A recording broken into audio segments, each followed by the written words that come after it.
pour l'approbation 194, contre 364.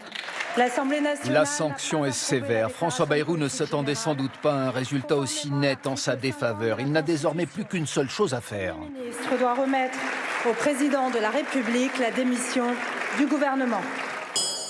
Tout a commencé dans une assemblée en effervescence. Jean-Luc Mélenchon, qui n'est pas député, voulait en être. Et il s'est invité dans le public.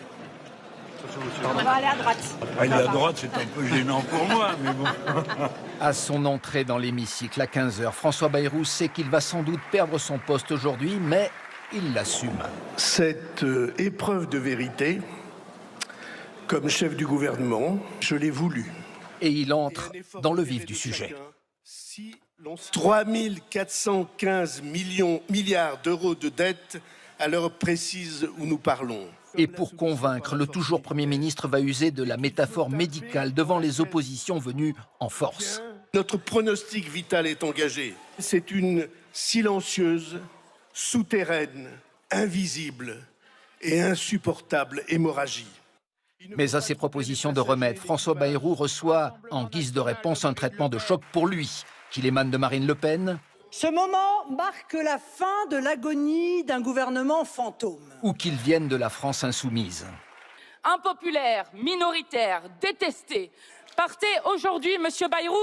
Emmanuel Macron vous suit de près. Même ceux qui ont choisi la confiance aujourd'hui l'ont fait avec modération. Certains voteront pour, sans enthousiasme, et ce sera mon choix. L'après-Bayrou a déjà commencé à ce moment-là. Ce que je propose, c'est un accord d'intérêt général pour que les 18 mois devant nous soient des mois utiles. Et après l'annonce du vote, les premières réactions, le RN réclame la dissolution, le PS veut gouverner. Nous sommes disponibles pour l'exercice des responsabilités. Parce que quand on renverse un gouvernement, quand on formule des propositions, bien évidemment, nous sommes prêts à les mettre en œuvre. Emmanuel Macron doit dissoudre. En effet, lorsqu'une situation est bloquée, elle l'est à l'Assemblée nationale. Il n'y a pas de majorité. Il faut demander aux Français de trancher. Après Michel Barnier, François Bayrou est le deuxième chef de gouvernement consécutif à être renversé.